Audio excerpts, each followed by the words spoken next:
Good evening. I'm Vicki George. Welcome to the 2018 mayoral debate. We are at the University Club here on the University of Louisville's campus.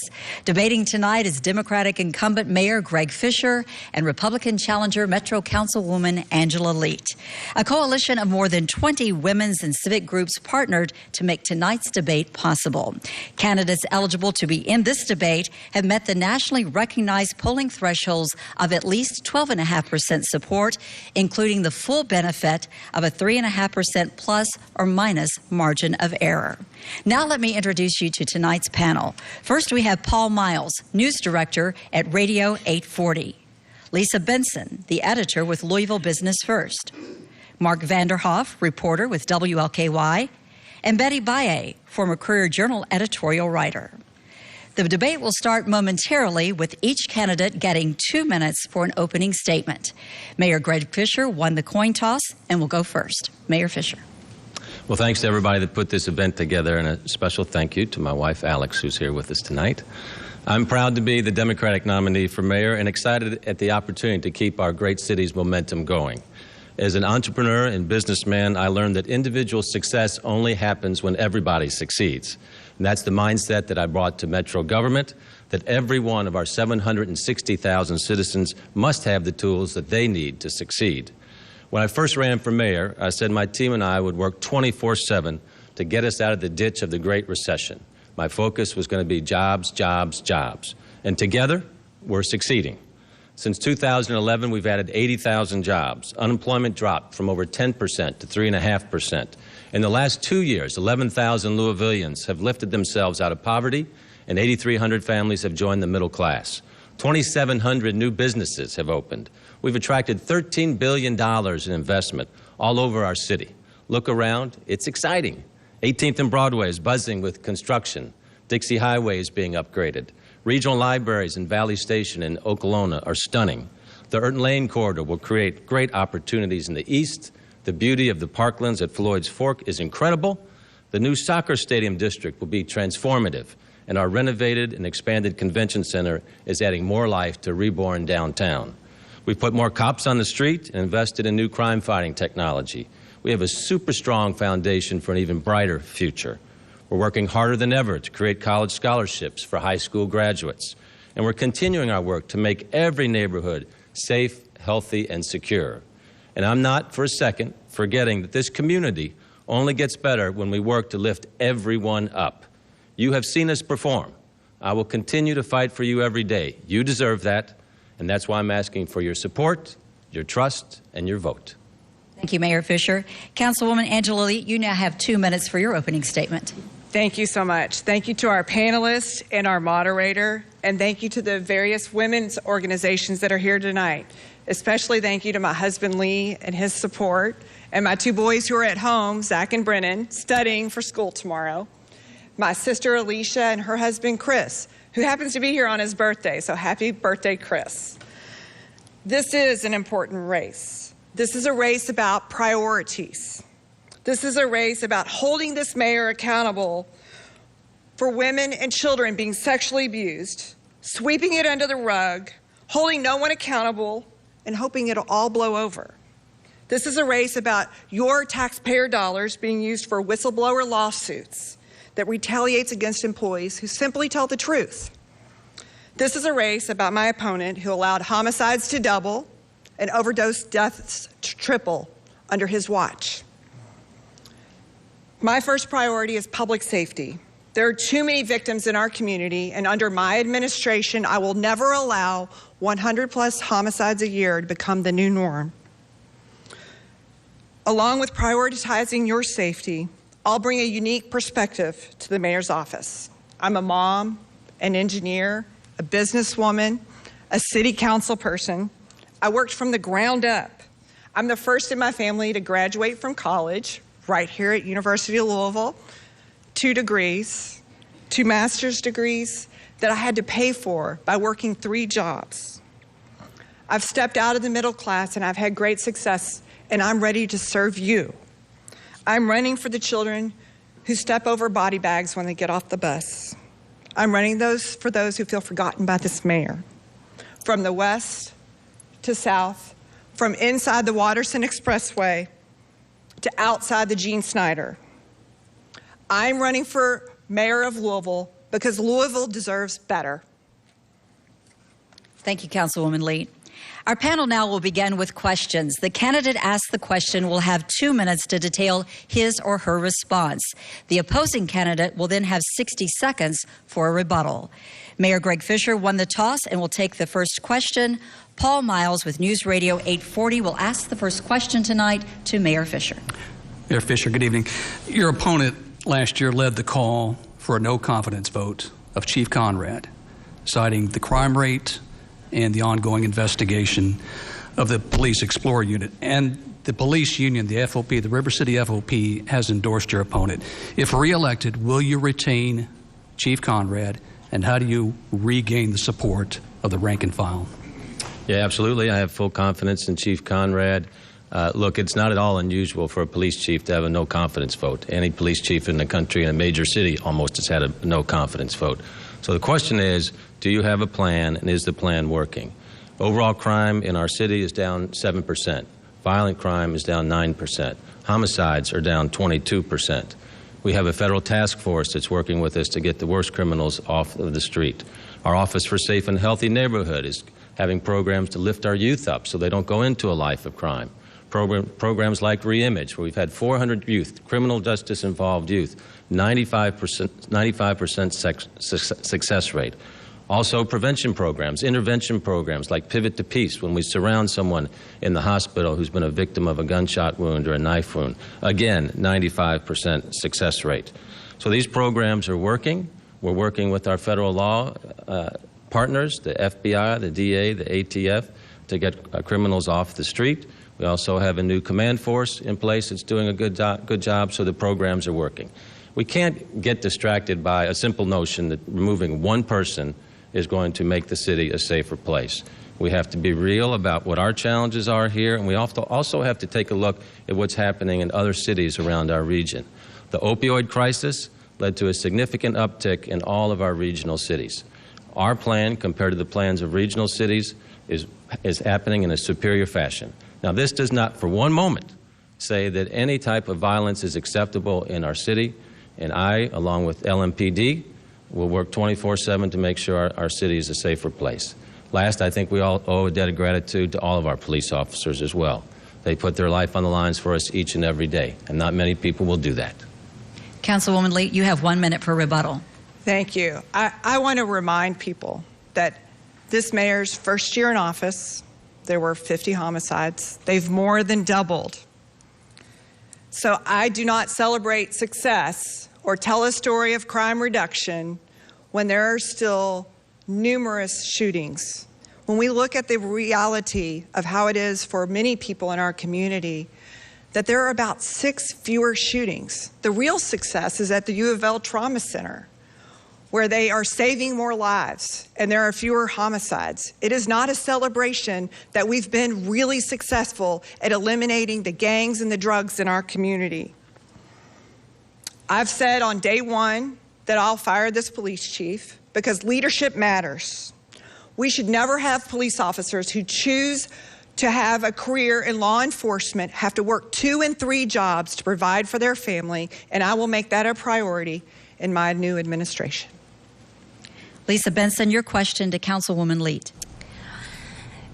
Employers across the region complain about the lack of available skilled workers, and our region has a significant number of jobs that are at risk to be lost to automation. Experts say the answer to this will require innovative solutions to Louisville's workforce problem. How would you put innovation to work inside your administration to help better prepare Louisville for the economy of the future? So I think workforce is a huge issue. In fact, I participated as a Bingham Fellow. For over a year, we studied the problem of talent in our community and talent attraction to our community. As an engineer, I know it's important to be part of the solution, to find those skills and have that educational resource. And I believe that providing employees, I know from having a business that having those skilled workers and talking to business owners across our community, that their biggest challenge to growth at this moment is providing that skilled workforce, providing that talent. So we must invest in workforce, in having labor relations that can work for our community and that we can attract new people. We oftentimes always seem to chase just the millennials in our community, and it's not always about just millennials. We have many communities, other communities outside where we could attract from Los Angeles or New York or Nashville, where it's gotten very expensive to be a family in the community and to have a household.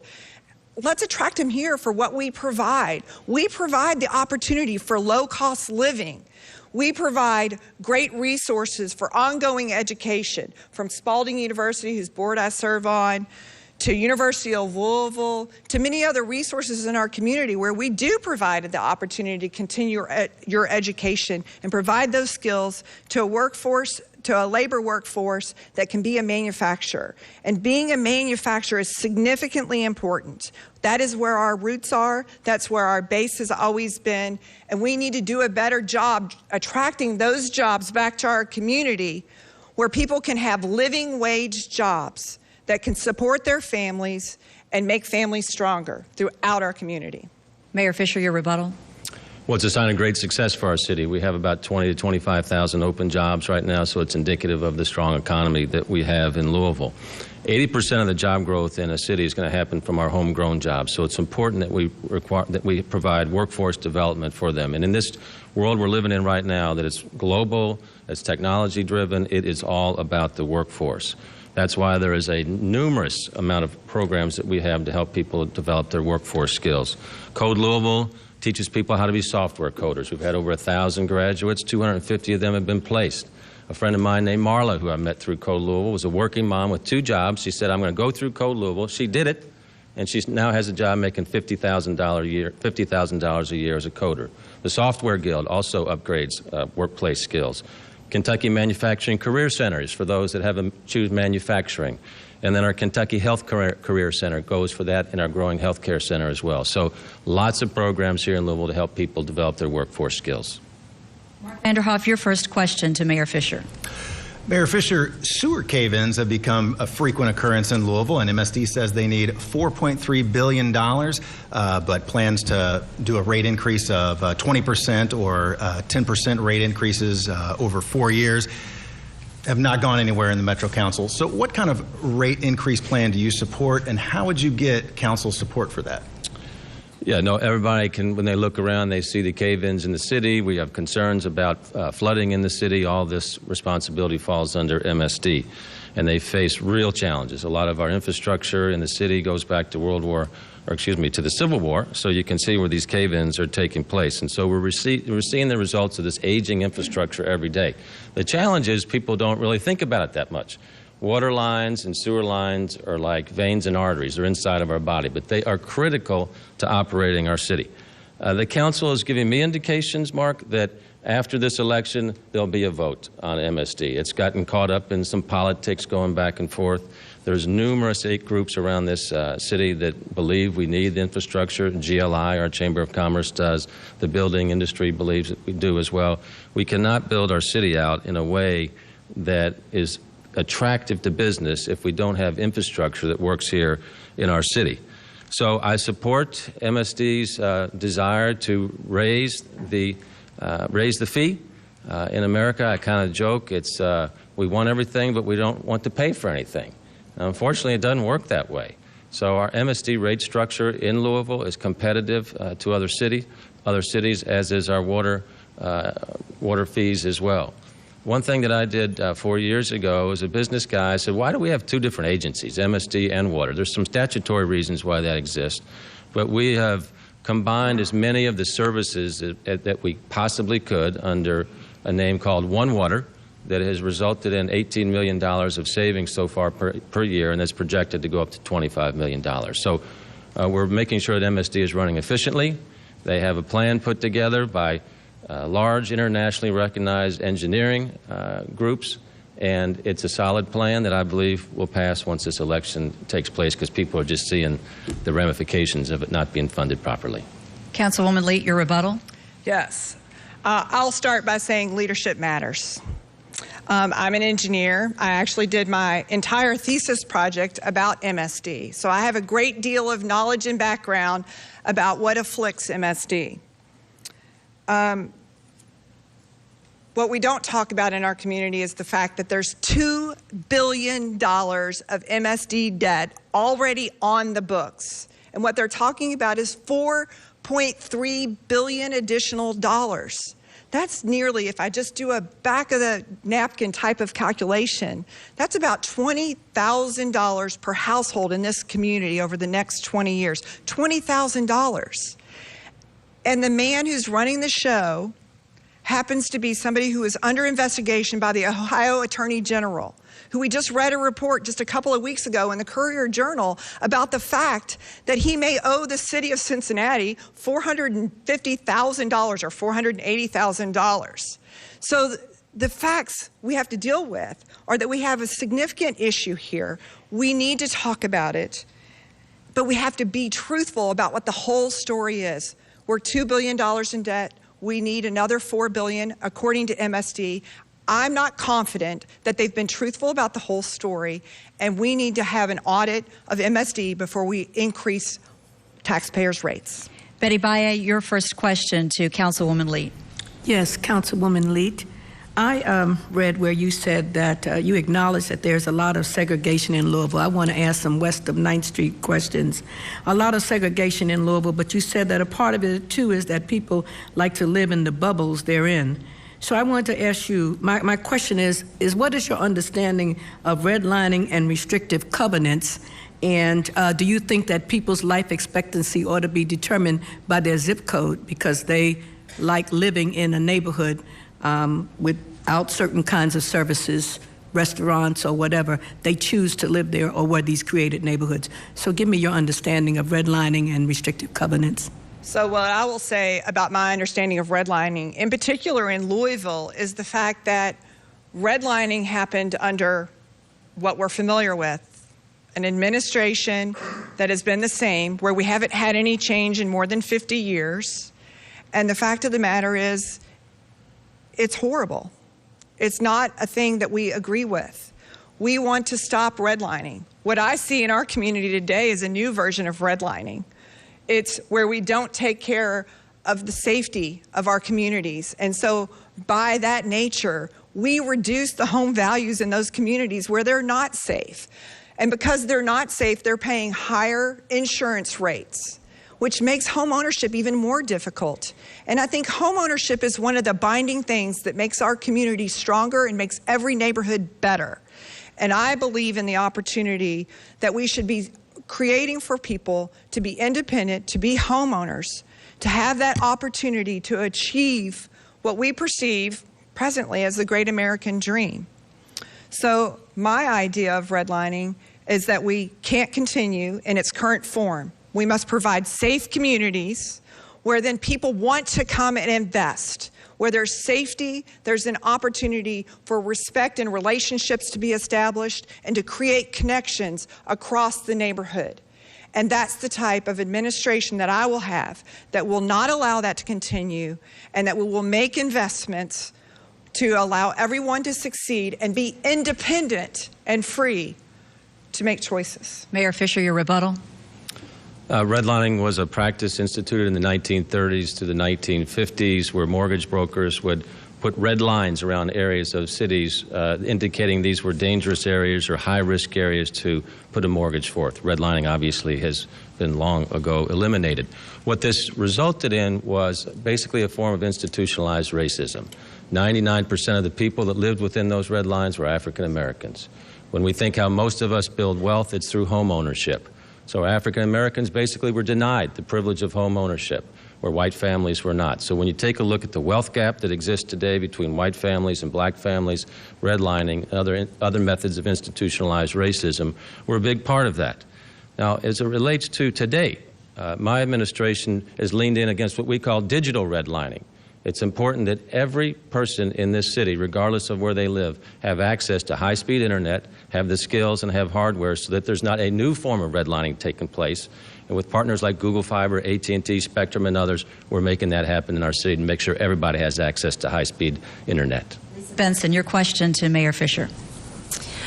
Business leaders repeatedly cite the need for more direct flights in and out of the Louisville International Airport.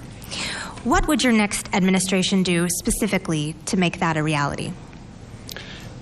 Our city, fortunately, is on most every business person's mind and developers' minds when they're thinking about that next breakout mid-sized city.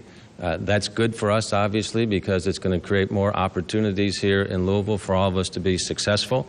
The airline industry is very competitive, and airlines provide routes based on where they see supply and demand in the community. We created something, or we're part of something called the Louisville Regional Air Force Development Group that is working directly with airlines right now, Delta, Southwest, et cetera, so that we can work with them to provide direct flights to our markets that are most in need. So the number one market is Los Angeles, number two is Boston, number three is San Francisco, number four is Seattle. So we have economic data that indicates direct flights to those markets would help us both from a business standpoint and then also from a tourism standpoint. Now, some people think I'm a little crazy when I say this next, but one of the things that we've created and been a big partner with our administration is urbanism, okay? Urbanism, so bourbon and local food tourism. Kentucky is home to 95% of the world's bourbon. The other 5% is counterfeit, so stay away from that. But we had 1.4 million visitors on the Bourbon Trail last year. And so when you think about people traveling to Napa Valley for wine tourism, they are now coming to our city for bourbon tourism. So bourbon and food tourism is what we call bourbonism. Big festival this last week, Bourbon and Beyond, little challenge with the weather. But it's part of our strategy of creating festivals and the arts to bring people to our city. It's also great bourbonism, obviously, it's one of our strong food and beverage clusters. The reason why I mentioned this with air travel is that when you just take a look at business to business and you take a look at Los Angeles, for instance, you may not say, hey, maybe we can't make it there. But we're getting a lot of tourists coming to our city. It's the first time we've ever had a 365-day-a-year tourism industry, and I think that's going to induce more direct air flights for us. Councilwoman Leet, your rebuttal.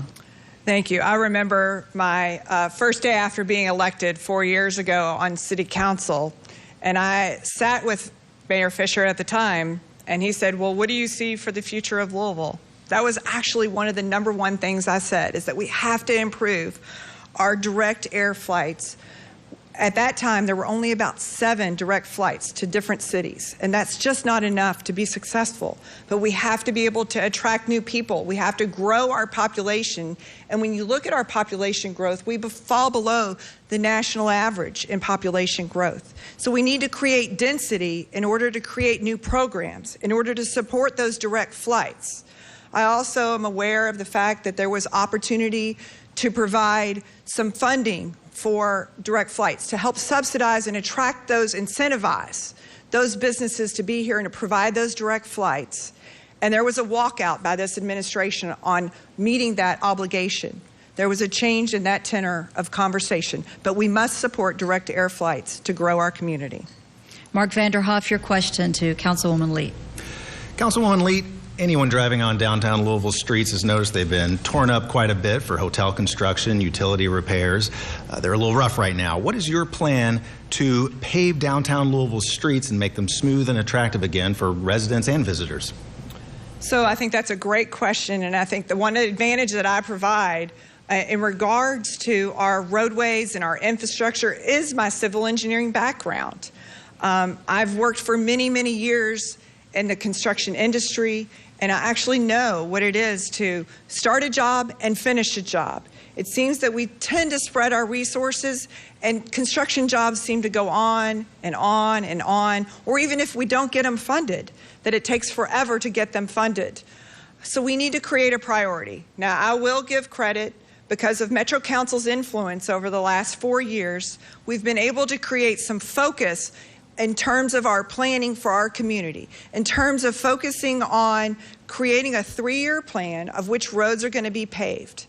But what we don't hear is the rest of the story. We talk about the great strides we're achieving to deal with the deferred maintenance gap of over $120 million that we identified less than 4 years ago in regards to our paving of our roads. And what we don't talk about is that we achieve a $25 million investment for our infrastructure of roadways, but we don't talk about the fact that $12.5 million of that goes on the taxpayer credit card to have to pay in the future to just do regular deferred maintenance of our roads.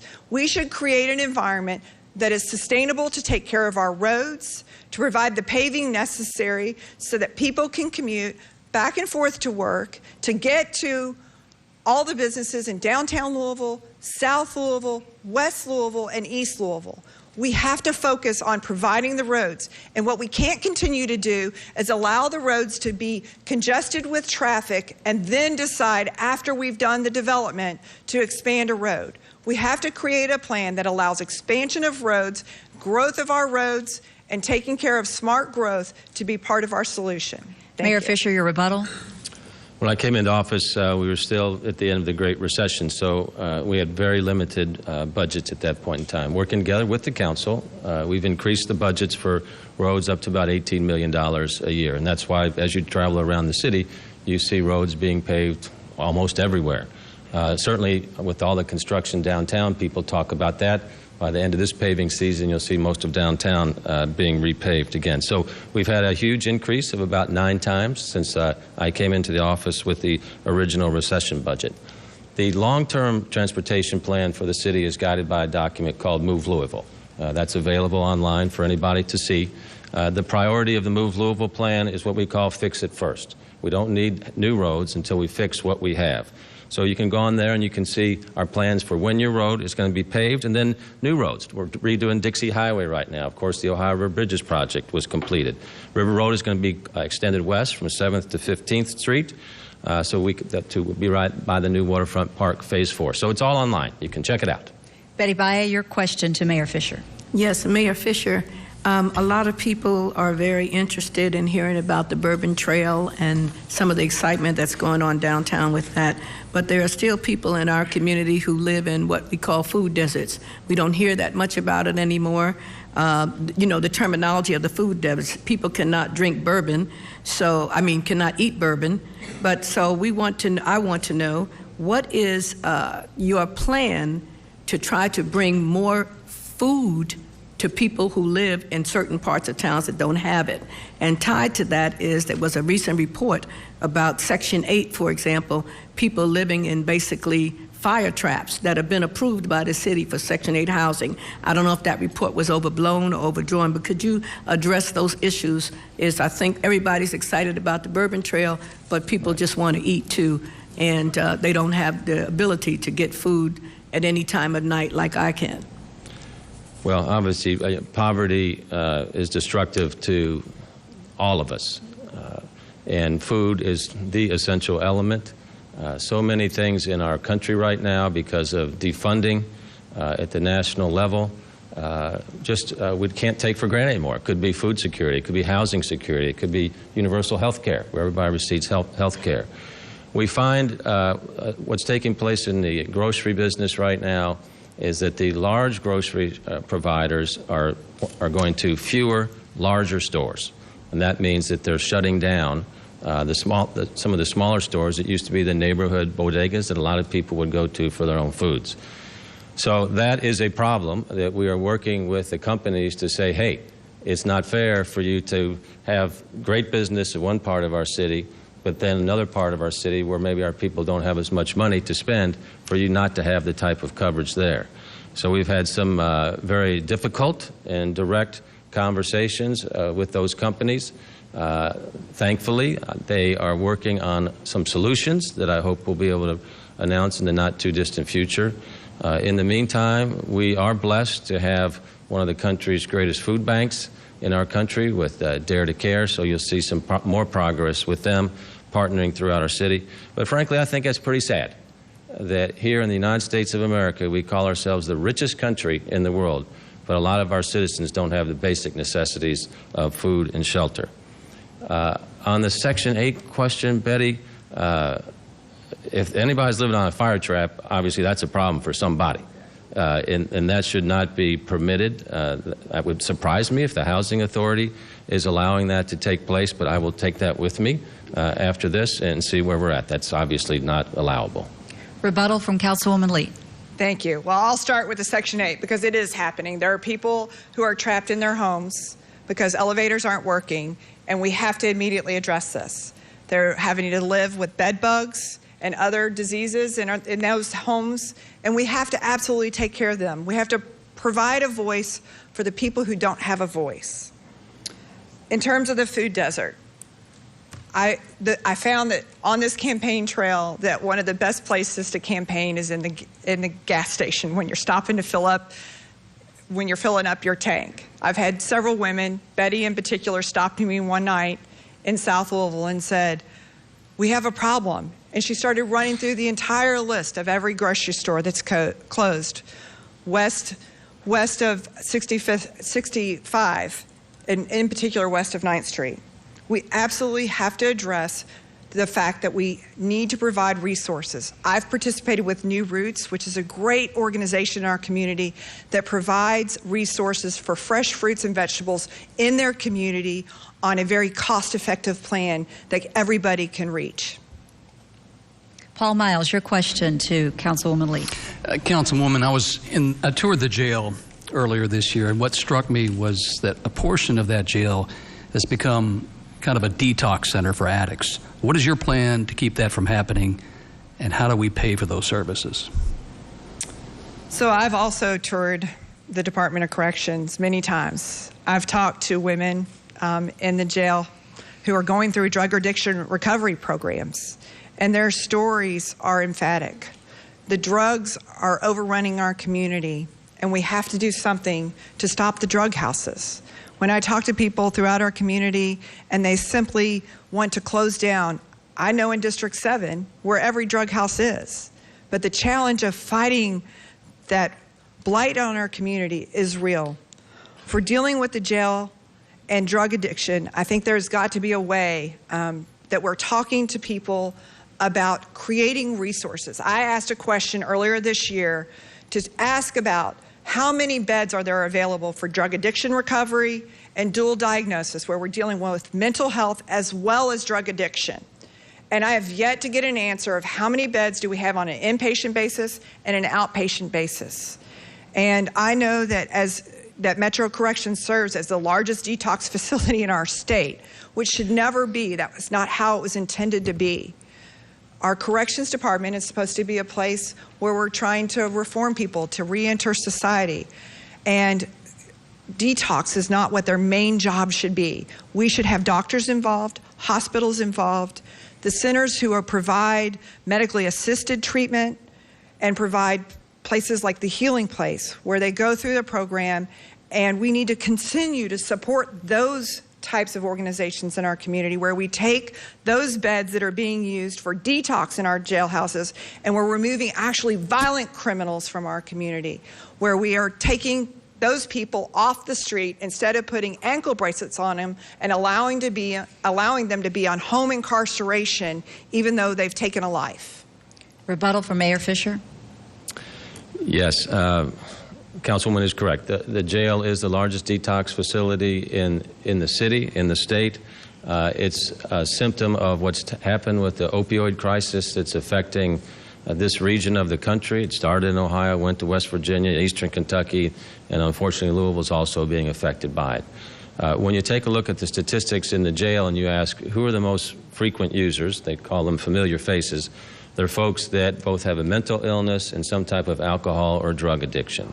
So we, through our program called Enough is Enough in the jail, which uses the Healing Place model, which is really run by people that are inmates that are helping fellow new inmates detox. It is really quite inspiring to see them do this. They don't have to do that, but they want to see people reach a better future. So we need to deal with this opioid crisis in a number of ways. We've sued the drug companies that have been distributing these issues so we can gain some money from them and put that into referral services. That's what we really need more of in our community, more treatment. We now have a question from the audience. Joyce Bridge, National Council of Jewish Women, Louisville section. Joyce, your question to Mayor Fisher. You have created a compassionate city for all of us. We have all been immigrants at some point in our lives, or our families have.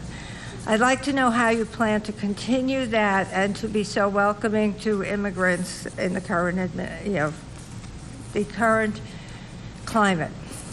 Thank you. The majority of the growth in our community is coming from immigrants. It's important that we grow as a city. We have 20,000 open jobs. I mentioned that before. Immigrants need to be here legally, obviously. But one of the things I really am most proud of in our administration is on day one when I was mayor, I said, here's going to be the 3 values that are important for our city. City of lifelong learning, an even healthier city, physical, mental, environmental, and spiritual health, but an even more compassionate city. And people looked at me like I had 3 eyes. They said, what are you talking about? You're supposed to be some tough politician. Being compassionate sounds like some soft thing. And I said, well, my life experience is that it's difficult for a lot of people to be compassionate than it is for them to be a skeptic from the couch. In other words, they'll yell at everybody and tell everybody what's wrong, but how about helping somebody? I mean, I think we're all born with kindness and compassion and love in our hearts, and somewhere we lose our way. And I think leaders should start with those type of human values first. Then we can get into secondary differences, like differences in politics or difference in religion. But we've lost sight of the fact that we're all interdependent and we're all in this together. We've had 40 cities visit us from around the world to learn about what we're doing with compassion. So they take a look at our Compassionate Schools project that we developed, and JCPS is doing a wonderful job with it right now. Compassionate healthcare is in our city as well. The way our immigrant community is growing. We can comply with all state laws and federal laws and still be a welcoming city. Our kids have got to be comfortable as global citizens. And so there's no better place for that to start than in our own city. So when they see people that are different from them in some type of way, that they're comfortable around them. So as they grow up, they'll be successful global citizens. That's the world we live in today. Councilwoman Lee, your rebuttal. Thank you. I always believe that it's about people over politics. There is a way for us to show loving compassion for our fellow citizens and still ensure diligent enforcement of our laws and rules to make sure that everyone in our community at every corner is safe. We're not faced with violent crime each and every day.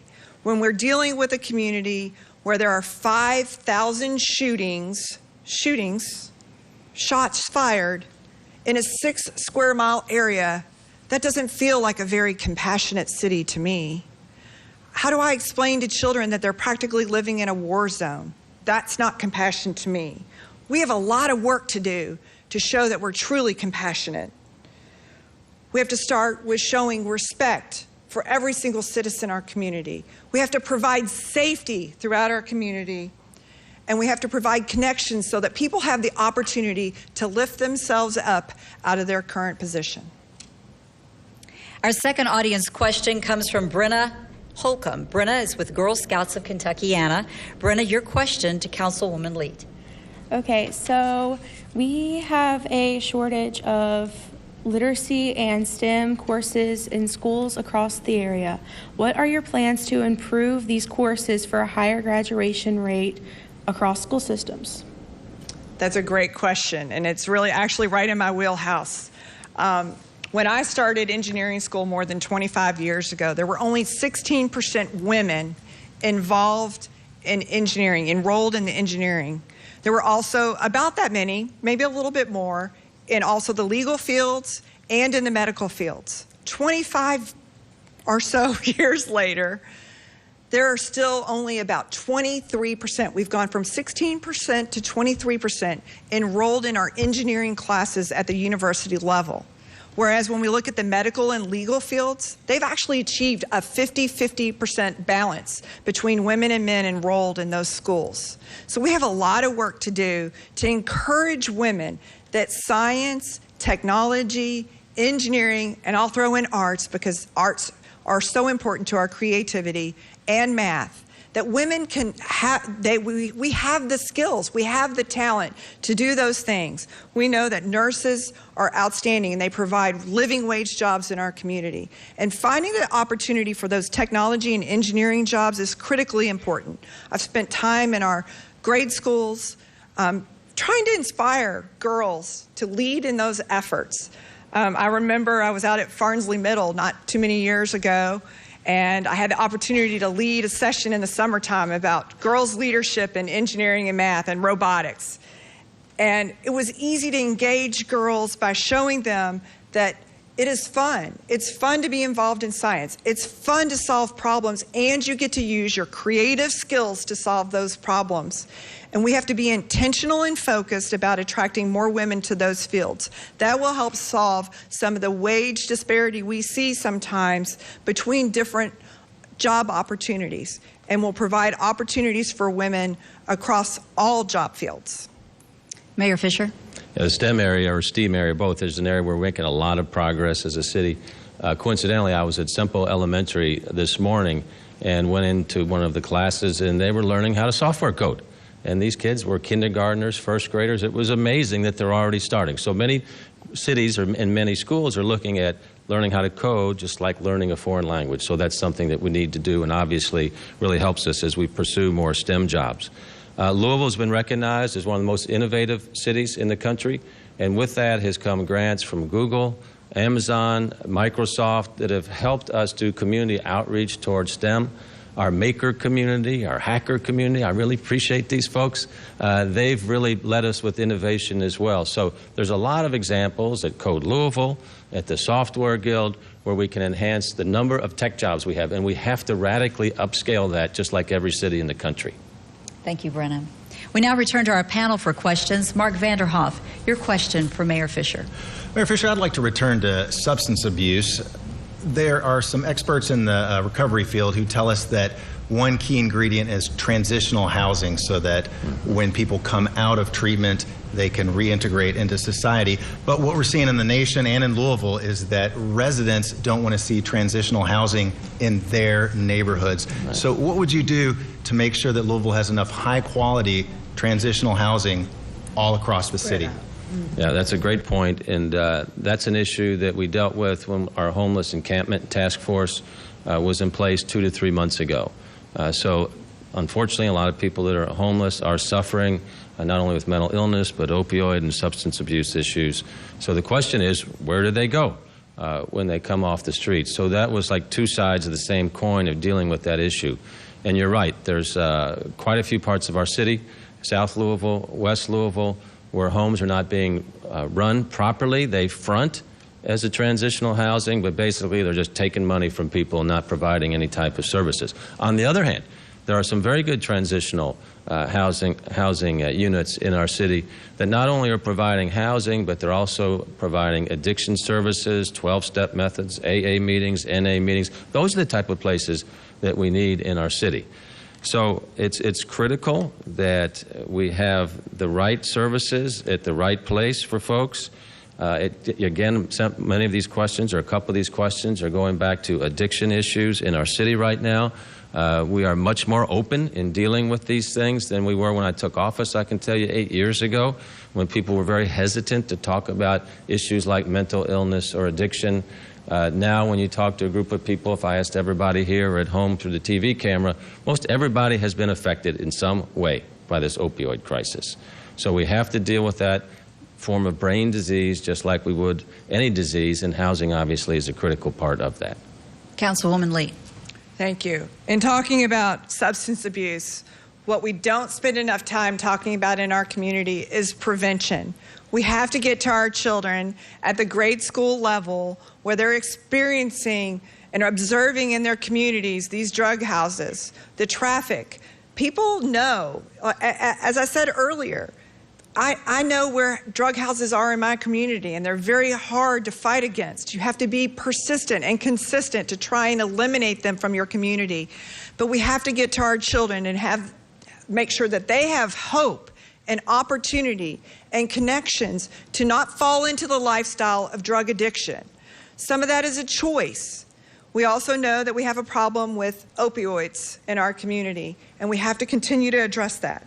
On transitional housing, we cannot load up blocks and blocks at a time in West Louisville with halfway houses where there are no homeowners on the block.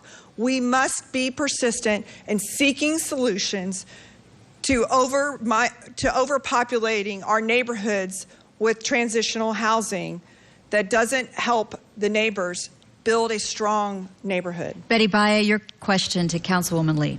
Yes, I have a broad philosophical question, I hope. When we look at judicial candidates, we always wonder what we think about, what is their philosophy? And I'd like to know from you, Councilwoman, why are you a Republican? What part of the Republican agenda appeals to you? Whether it's the Trump agenda, the Bevin agenda, but why are you a Republican? And of course, I'll ask the mayor the same question. But I'd like to know what makes you a Republican in 2018. He's a Democrat, so I hope you'll ask him that. Yeah. Just teasing. I think the important part of how I grew up in a very democratic, working, middle-class family. My dad was a UAW member. My mom was a clerk.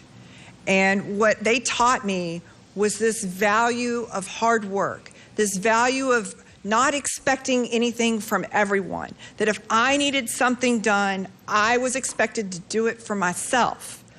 And I never expected anything.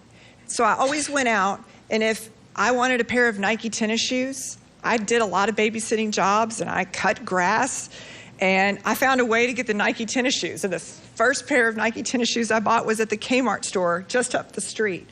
So that value of hard work and having parents in the household that were shaping me, I think those are the values of the conservative body that I think are important.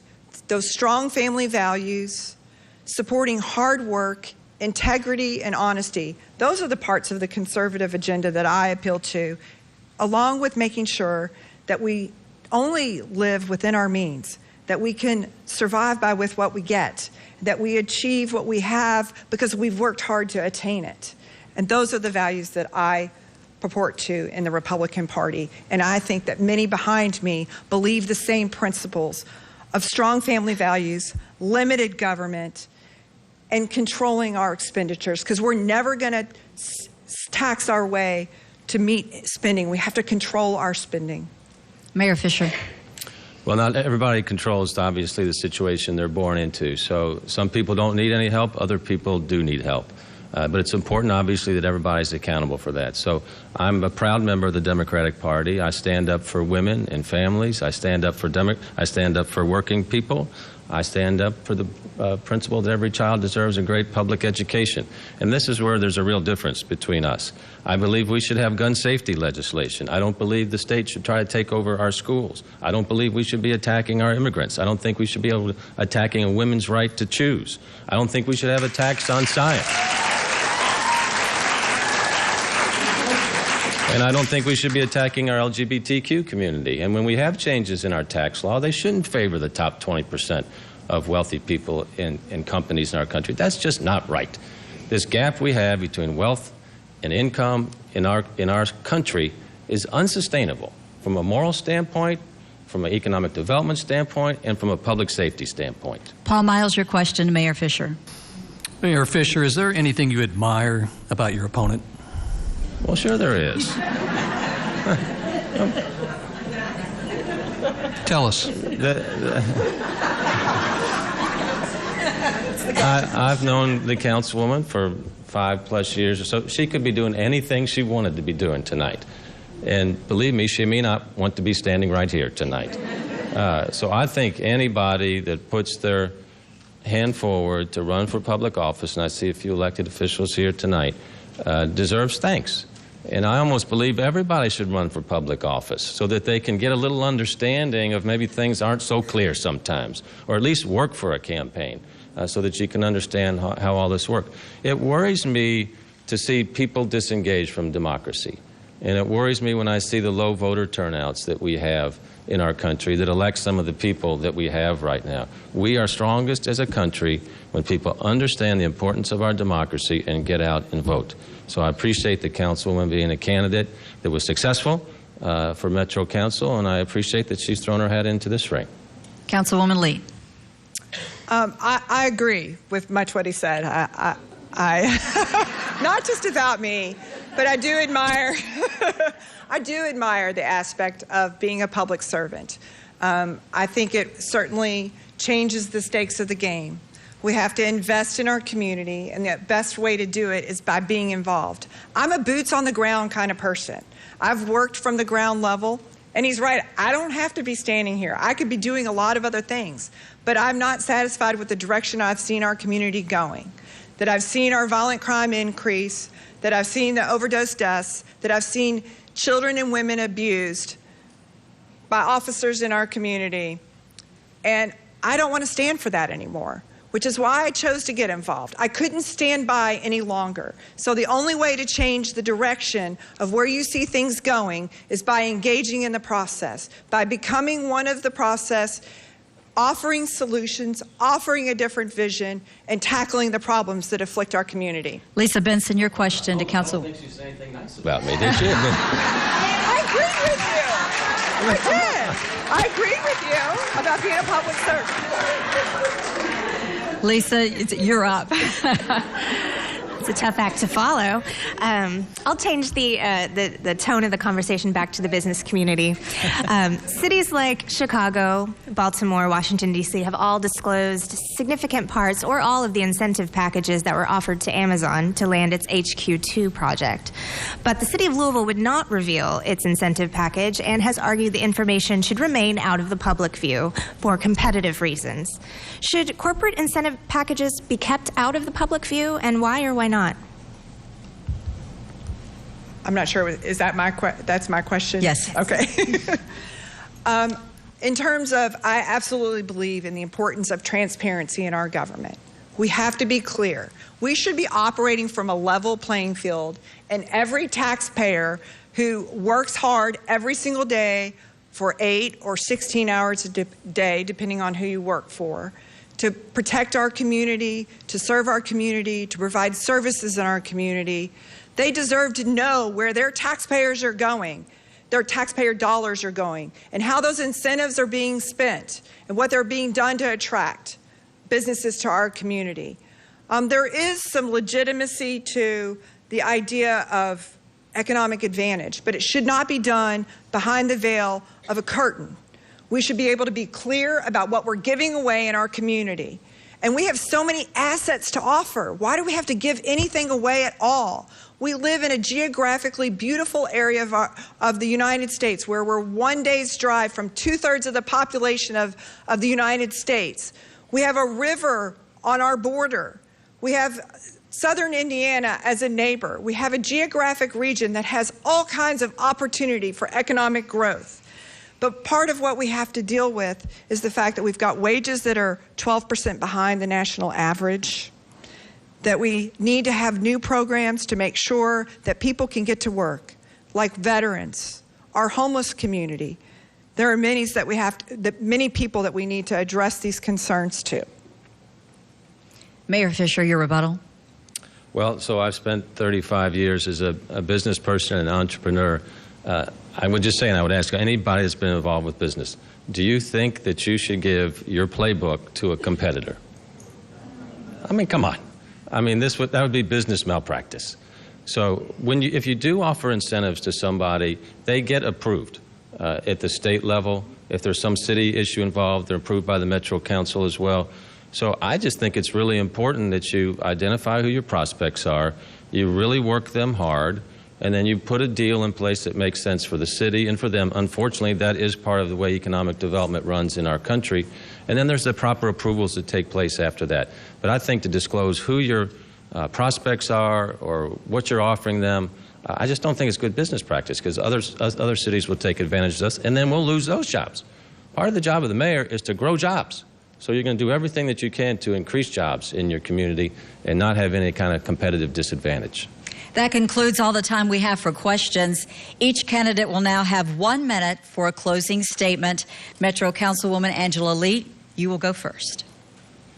Okay. I was under the understanding I was going last, but that's okay. I'll start. Thank you for this opportunity to outline the differences between myself and my opponent. It is time to turn the page on this administration and its failed policies, misplaced priorities, and record crime. It is time to turn the page on corruption in City Hall and misused taxpayer dollars. It is time to turn the page on a mayor who divides our community and refuses to show leadership on difficult issues. It is time for Louisville's next chapter, a Louisville where our first responders don't have to work 2 and 3 jobs to provide for their families, where parents are confident that their children are receiving the best education, where wages are competitive, smart growth is welcome, and voters are heard.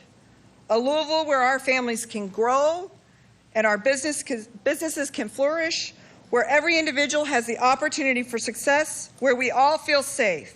A vote for me is a vote for Louisville that is strong, safe, and growing.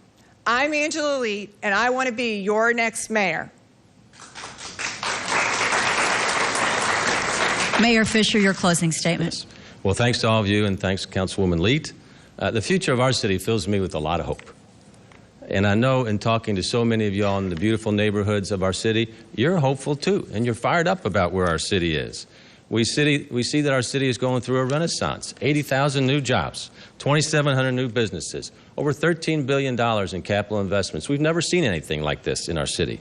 Crime is down, and more people are getting the education and skills that they need to succeed. But I will not be satisfied until everybody is along for the ride.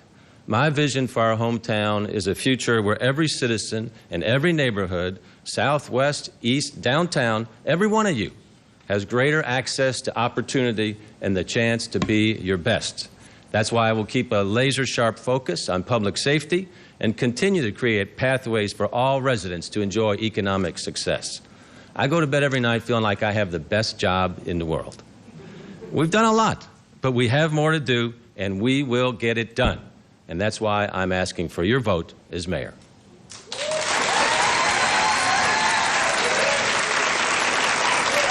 I want to remind our audience members and our viewers at home that the last day to register to vote or to change your voting information is Tuesday, October 9th. And don't forget, the general election is Tuesday, November 6th. We want to thank Mayor Fisher and Councilwoman Leet for joining us tonight. Thank you for taking part in this debate.